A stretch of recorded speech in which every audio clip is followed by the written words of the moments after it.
الحسین علیہ السلام۔ بسم اللہ الرحمن الرحیم۔ حل من ناصر ینصرنا۔ آزاداران امام مظلوم،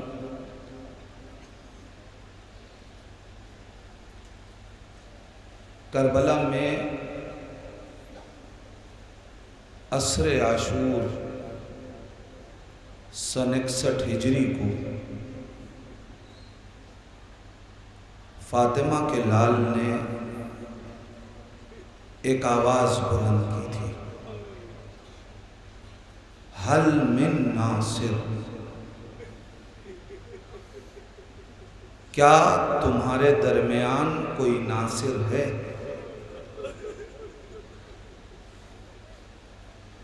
امام کا جملہ ہے، ہمیں سمجھنا پڑے گا۔ حسین تنہا ایک مطالبہ نہیں کر رہے ہیں،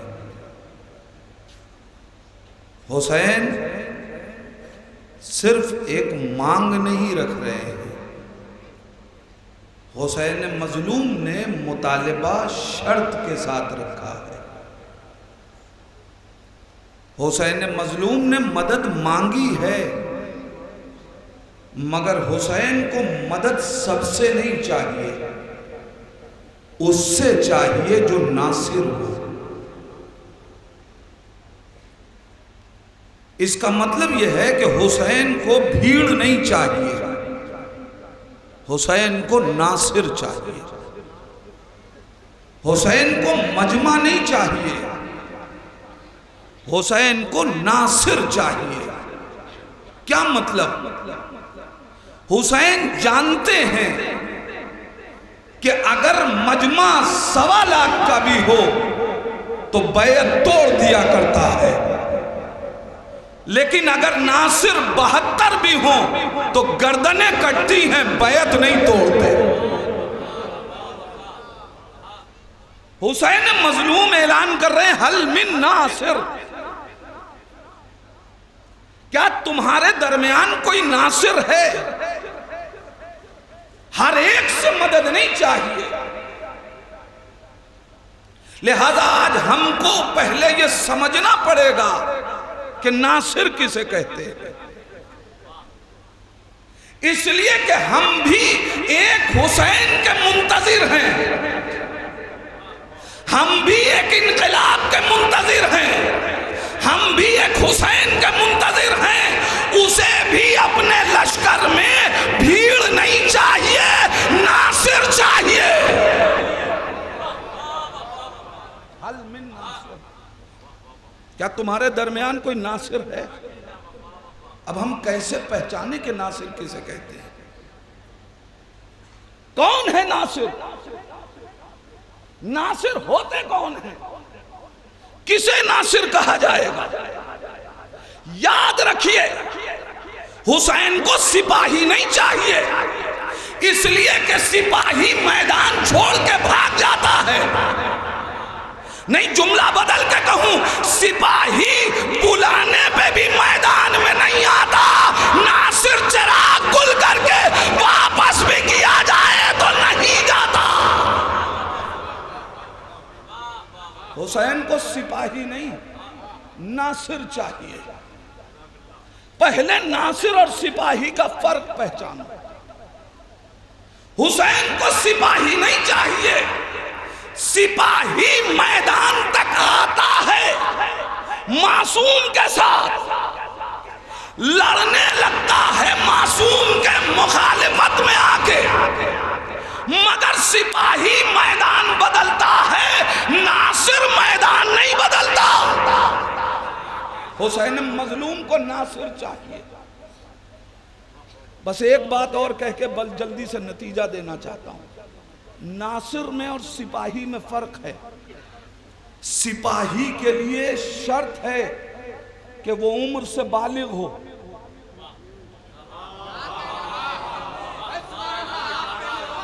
لشکر میں سپاہی اس وقت تک شریک نہیں ہو سکتا جب تک کہ عمر سے بالغ نہ ہو، لیکن ناصر کے لیے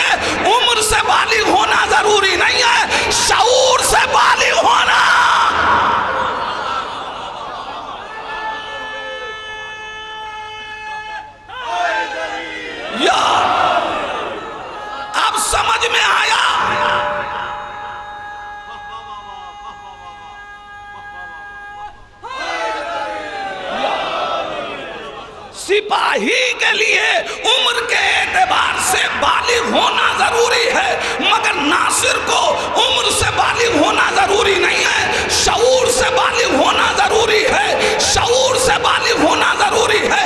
اگر عمر سے بالغ نہ ہو تو سپاہی نہیں بنتا مگر ناصر بنتا ہے۔ یہی وجہ ہے کہ سارے لشکروں میں آپ کو صرف وہ ملیں گے کہ جو عمر سے بالغ تھے، مگر حسین کے لشکر میں چھوٹے چھوٹے بچے۔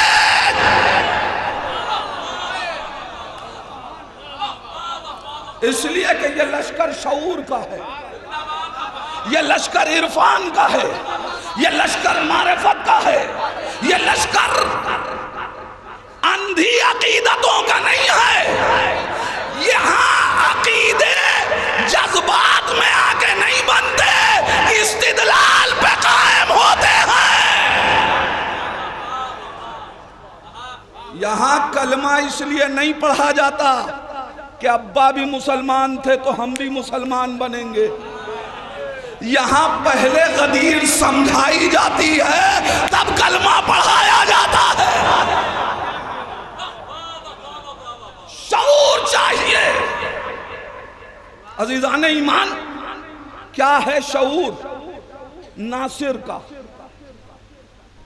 میں صرف ایک کردار کو، کربلا کے کہ جو عمر کے اعتبار سے سب سے چھوٹا کردار تھا مگر شعور کے اعتبار سے بہت بڑا کردار ہے، میں اس کا ذکر کرنا چاہتا ہوں۔ بات پہنچے گی آپ جس منزل کے لیے منتظر ہے۔ میں آپ سے پوچھنا چاہتا ہوں، شعور جانتے ہیں کسے کہتے ہیں؟ سپاہی وہ ہے جسے میدان تک لایا جاتا ہے، ناصر وہ ہے جو میدان میں خود آتا ہے۔ دلیل چاہیے؟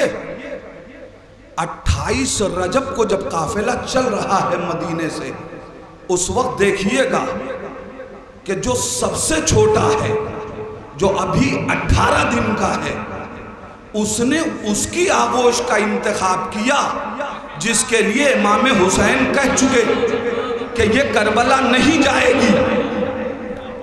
علی اصغر نے جناب صغرا کی آغوش کا انتخاب کیا۔ جناب علی اصغر پھوپھی کی گود میں نہیں رہے، ماں کی گود میں نہیں رہے، سکینہ کی آغوش میں نہیں رہے، باپ کی گود میں نہیں گئے۔ عزیزان ایمان کیوں؟ اس لیے کہ اگر پھوپھی کی گود میں رہتے تو دنیا کہتی پھوپھی جا رہی تھی، بھتیجا چلا گیا، ماں جا رہی تھی، بیٹا چلا گیا، بہن جا رہی تھی، بھائی چلا گیا۔ امام کی گود میں بھی اس وقت تک نہ گئے جب تک امام سے کہلوا نہ لیا محضر شہادت نامکمل رہ جائے گا۔ علی اصغر بتا رہے ہیں میں سپاہی نہیں ہوں، میں ناصر ہوں۔ میں شعور کے ساتھ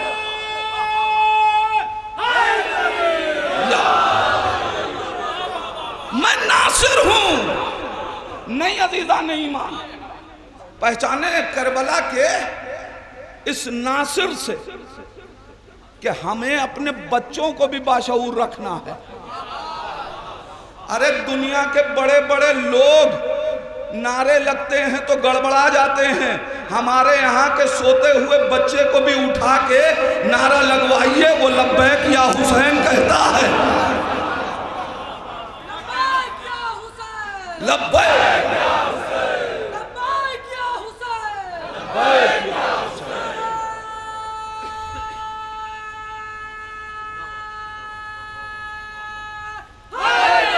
یاد شعور چاہیے، ناصر باشعور ہوگا۔ پہچانے کیسا شعور ہے؟ مجھے آپ بتائیں، جناب علی اصغر 6 مہینے کے، مائیں بہنیں اپنی آغوش میں غلام علی اصغر کو لیے بیٹھی ہیں۔ خدا جناب علی اصغر کے صدقے میں انہیں حسین کا سچا عزادار قرار دے۔ آپ مجھے بتائیے، گھر میں آپ نے بھی دیکھا ہوگا، کربلا میں ذرا میں مصائب سے فضائل کی منزلوں کو طے کرنا چاہتا ہوں۔ کربلا میں پانی کب سے بند ہوا؟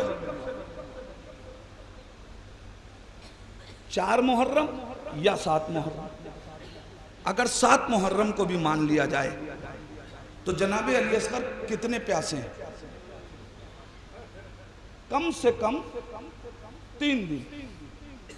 چلیے ہم تھوڑی دیر کے لیے مان لیں کہ خیمے میں ابھی بھی علی اصغر کے لیے کچھ پانی کا انتظام کیا گیا، کم سے کم 1 دن کا تو پیاسا مانیں گے، 1 دن کا تو بھوکا مانیں گے۔ مجھے آپ بتائیے کہ ایک بچہ اگر بھوکا اور پیاسا ہو تو کرتا کیا ہے؟ بچے بھوکے ہوں یا پیاسے ہوں تو کیا کرتے ہیں؟ روتے ہیں۔ کیوں روتے ہیں؟ اس لیے کہ گریہ ان کی زبان ہے، وہ رو کے اپنی پیاس کا احساس دلاتے ہیں، وہ رو کے اپنی بھوک کا احساس دلاتے ہیں۔ اللہ نے شعور علی اصغر مجھے کربلا کی پوری تاریخ پڑھ کے بتائیے کہ عصر عاشور سے پہلے علی اصغر روئے ہوں۔ حسین کے اس آواز استغاثہ سے پہلے مجھے تاریخ میں بتائیے کہ کہیں بھی کسی نے جناب علی اصغر کا گریہ لکھا ہو۔ ایک بچہ کتنی دیر پیاس برداشت کرے گا؟ کتنی دیر بھوک برداشت کرے گا؟ تو پھر فطرت تو کہہ رہی ہے کہ علی اصغر رو، مگر علی اصغر روئے نہیں۔ عصر عاشور سے پہلے، آواز استغاثہ سے پہلے جناب علی اصغر روئے نہیں۔ 3 دن کا بھوکا پیاسا بچہ روتا کیوں نہیں ہے؟ پوچھئے جناب علی اصغر سے۔ باب الحوائج علی اصغر آواز دیں گے، میں سپاہی نہیں ہوں، میں ناصر ہوں۔ مولا کہنا کیا چاہتے ہیں؟ مولا آواز دیں گے، سنو میں ناصر ہوں۔ ناصر کا کام یہ ہے کہ اپنے رہبر کی مصیبتوں کو کم کرے۔ ناصر کا کام یہ ہے کہ اپنے رہبر کی مصیبتوں کو کم کرے۔ اگر میں رویا میرے بابا کی مصیبتوں میں اضافہ ہوگا، اس کا مطلب فطرت کہہ رہی ہے رو، جذبہ نصرت کہہ رہا ہے نہ رو۔ فطرت کہہ رہی ہے گریہ کرو، جذبہ نصرت کہہ رہا ہے رونا نہیں۔ تو اب مجھے کہنے دیجئے علی اصغر کے اس 6 مہینے کے شعور پہ صحابیت کا بڑھاپا قربان۔ میں کیا کہہ رہا ہوں عزیزان ایمان؟ علی اصغر کے اس 6 مہینے کے شعور پہ صحابیت کا بڑھاپا قربان۔ اور ایک بات پتا چل گئی کہ جو غار میں تھا وہ سپاہی تھا، ناصر نہ تھا۔ جو نبی کے ساتھ آیا وہ سپاہی تو تھا،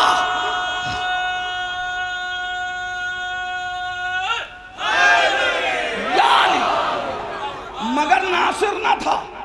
ناصر ہوتا تو نہ روتا۔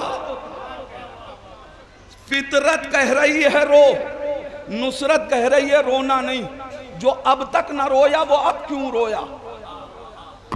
اس لیے کہ علی اصغر جھولے سے گرے، ضرب لگی، چوٹ لگی، چوٹ نے علی اصغر کو رلایا۔ عجب نہیں تاریخ کہے کیسی بات کرتے ہو۔ ارے جو تیر کھا کے مسکرائے،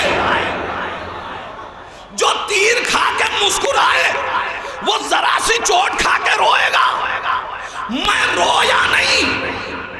کیا تمہیں نہیں معلوم کہ بچوں کی زبان ان کا گریہ ہوتا ہے، ان کے پاس لفظیں نہیں ہوتی، وہ گریہ سے اپنا معافی ضمیر ادا کرتے ہیں۔ میں رویا نہیں تھا جب امام نے حل من کی آواز کہی تو میں نے لبیک یا حسین۔ یہ میرا گریہ نہیں تھا، یہ ایک امام کی آواز پہ لبیک کہہ رہا تھا۔ دنیا سوچے جس گھرانے میں 6 مہینے کا علی ایسا ہو، اس زمانے میں اس گھرانے کا جو علی ابن الحسین ہو کس منزل پہ ہوگا شعور کی. یہیں سے جناب علی اصغر نے ایک پیغام دے دیا.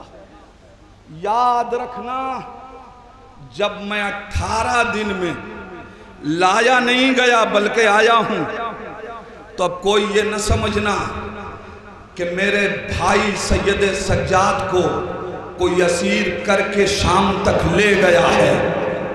سید سجاد لے جائے نہیں گئے ہیں، سید سجاد گئے ہیں تاکہ یزید کے دربار میں جا کے یزیدیت کو رسوا کر کے حسینیت کا پیغام عام کر سکے. آپ ذرا سوچئے، جس کا ماتم کرنے آئے ہو نا زیادہ یہ بہت کریم ہیں، یہ بہت کریم ہے. عزادارو اب وقت نہیں ہے، کبھی عرض کروں گا. ایک واقعہ سن لیں. اتنے دور دراز سے مومنین آئے ہیں، ان کے گھروں میں فرش عزا بچتی ہے نا، وہ ان مہینوں کی عظمت کو جانتے ہیں. جس محرم کا سال بھر تک انتظار کر رہے تھے، یہ اس ماہ محرم کی آخری شب ہے. اب کل سفر کا چاند نمودار ہو جائے گا.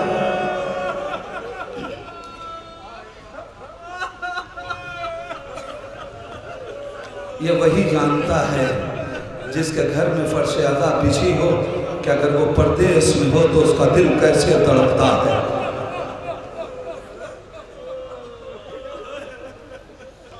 جس کے گھر میں عید بقرعید کا اہتمام کرنے کو پیسہ نہ ہونا تو عزادار پریشان نہیں ہوتا، لیکن اگر محرم کی مجلس کا انتظام نہ ہو سکے بہت گریہ کرو گے عزاداروں. صرف ایک واقعہ پڑھ رہا ہوں، اس کے بعد سید سجاد کے لیے 2-4 جملے ان کی مصیبت ہے. کربلا ایک شخص تھا، خود کربلا میں آقا کی مجلس غم برپا کیا کرتا تھا. 1 سال مجلس کرتا تھا، کھانا کھلاتا تھا 10 دن تک حسین کے عزاداروں کو. 1 سال اس کا بزنس خراب ہو گیا. جیسے جیسے محرم قریب آنے لگا نا، اس کے دل کی دھڑکن بڑھنے لگی. آقا سارے کام ہمارے رک گئے، ہم نے کوئی متعاب سے دعا نہیں کی، مگر پروردگار محرم قریب ہے، ایسا نہ ہو کہ غریب زہرہ کی فرش عزا میرے گھر نہ بچ سکے.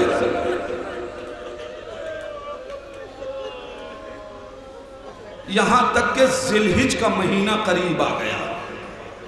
اپنی زوجہ کے پاس گیا، جا کے کہتا ہے بی بی ایسا کرتے ہیں ہم کربلا سے ہجرت کر جائیں، اس لیے کہ اہتمام عزا نہیں ہو سکے گا تو ہم زائرین کے سامنے، عزاداروں کے سامنے شرمندہ ہوں گے، لہذا ہم یہاں سے عراق چھوڑ کے، کربلا چھوڑ کے کسی دوسرے شہر میں چلتے ہیں.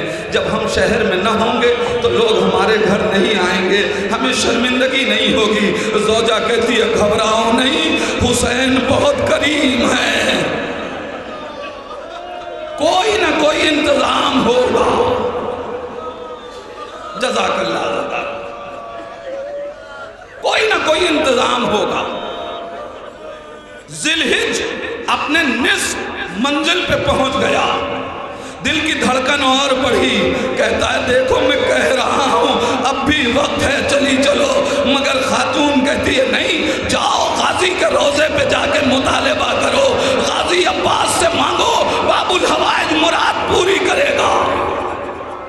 اس کا دستور تھا، ہر روز جاتا تھا جا کے غازی کے روضے پہ بیٹھ جائے. غازی اپنے لیے نہیں مانگ رہا ہوں، تمہارے آقا کی مجلس غم برپا کرنی ہے.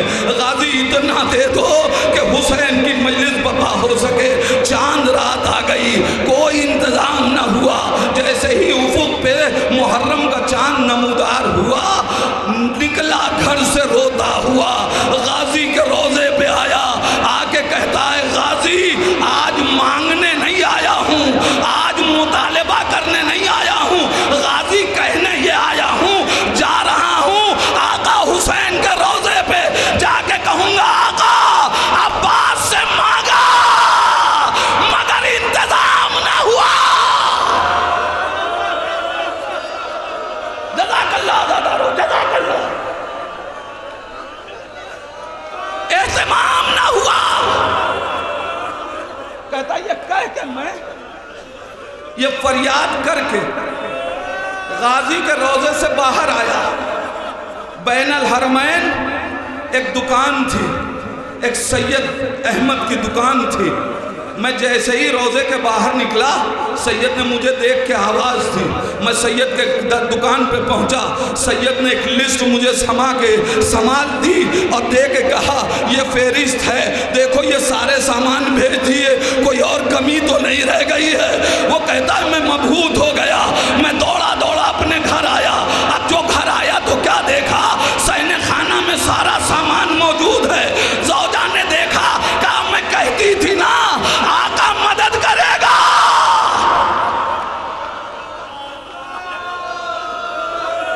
جزاک اللہ، جزاک اللہ. اے باب الحوائج، یہ آپ کی آنکھوں غموں میں رونے والے، ان کی آنکھوں میں غم حسین کے آنسو ہیں. اے پروردگار، یہ آنکھیں اس وقت تک بند نہ ہو جب تک کربلا کی زیارت نہ کر لے. عزادارو، زوجہ سے کہتا ہے پہلے یہ بتا یہ سارے سامان آئے کیسے، کون لایا؟ کہتی ہے میں کیا جانوں. دروازے پہ دق الباب ہوا، میں نے دروازہ کھولا، اس نے کہا سامان عزا کا آیا ہے. میں نے دروازہ کھول دیا اور ایک مرتبہ یہ کہہ کے چیخ مار کے پوچھتی ہے تم نے نہیں بھیجا. چیخ مار کے رونے لگی. وہ کہتا رو کیوں رہی ہے، پہلے بتا تو کیا ہوا. کہتی ہے غضب ہو گیا. ارے اب میں متوجہ ہوئی. کہا بتا ہوا کیا. کہا آنے والا آیا اور اس نے آ کے کہا سامان آیا ہے. میں نے دروازہ کھول دیا، میں سینے خانہ میں کھڑی تھی، میں نے دیکھا وہ مرد عرب کبھی کہتا تھا اکبر یہ سامان یہاں رکھ دو، قاسم یہ سامان یہاں رکھ دو. اے عزادارو، وہ کہتی ہے اللہ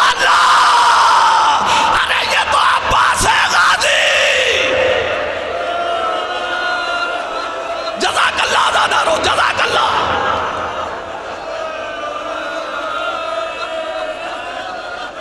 شوہر سے کہتی ہے ماجرا تم بتاؤ ہوا کیا. شوہر رو رہا ہے، گریہ کر رہا ہے. کہتی ہے بتا تو کیا ہوا، بتا تو کیا ہوا. کہتا ہے غضب ہو گیا. میں آج عباس کے روضے پہ گیا اور جاننے کے بعد میں نے کہا اے عباس، ارے ابھی اتنا کہا تھا کہ خاتون کہتی ہے ٹھہرو ٹھہرو ٹھہرو ٹھہرو. ارے تم نے کوئی غلط جملہ تو نہیں کہہ دیا. اس لیے کہ جب وہ جانے لگا تو اس نے کہا تھا اپنے شوہر سے کہنا میری شکایت میرے آقا سے.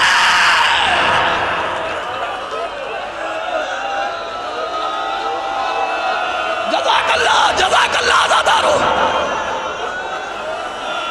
ہو گئی مجلس. عزادارو ذرا سوچو،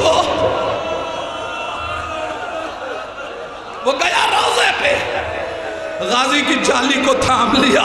غازی مجھے معاف کرنا.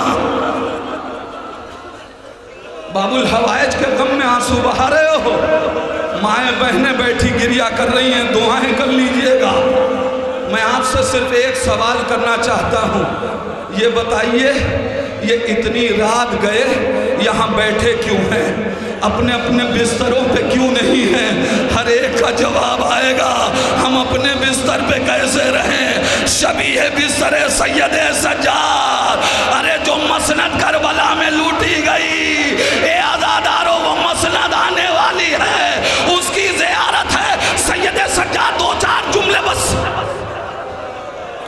مصیبت سید سجاد سنو.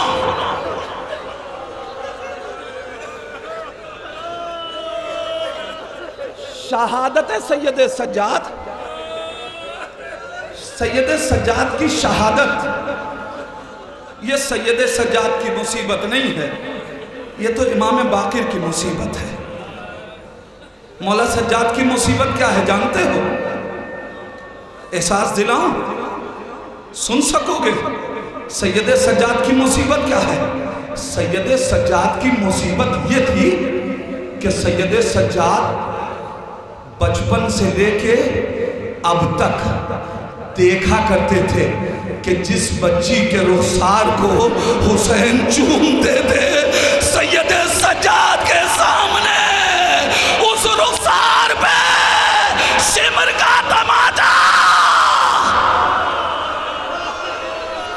جزاک اللہ زادارو. سنو مصیبت سید سجاد.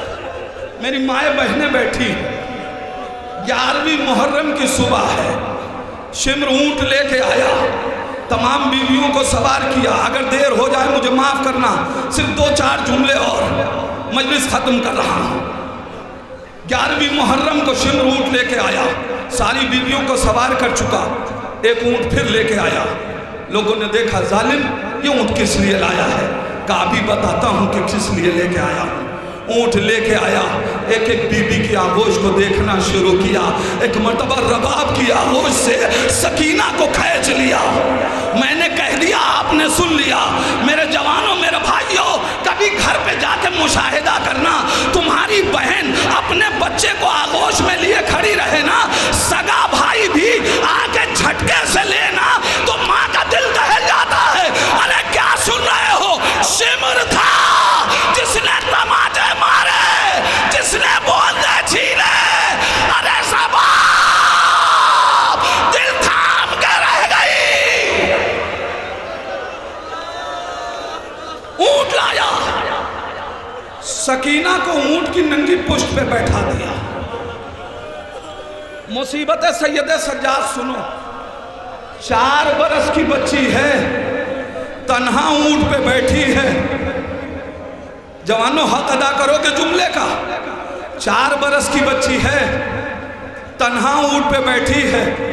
کبھی اونٹ کو کھڑے ہوتے دیکھا ہے؟ جب اونٹ کھڑا ہوتا ہے پورے وجود سے ہل جاتا ہے. ارے سکینہ 4 برس کی، ارے جب اونٹ کھڑا ہوا ہاتھوں کو پھیلایا. اے میرے بھائیا، ارے سید سجاد کیا کرے؟ ہاتھوں میں ہتھکڑیاں، پیروں میں بیڑیاں.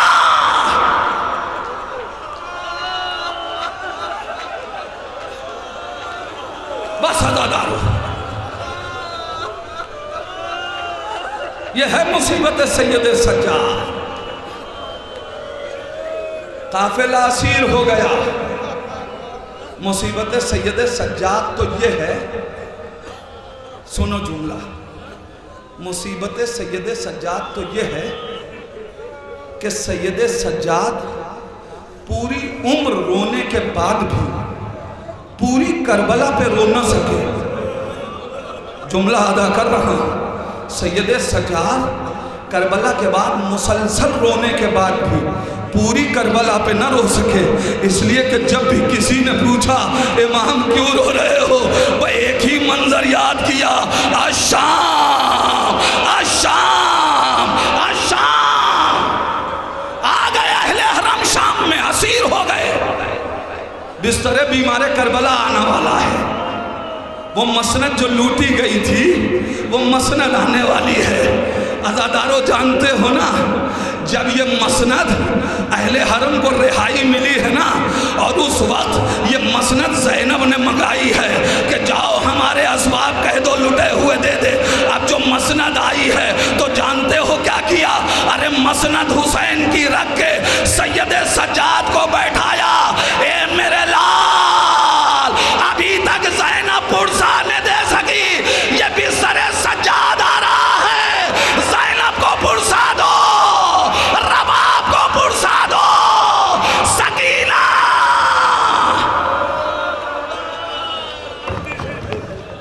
آہ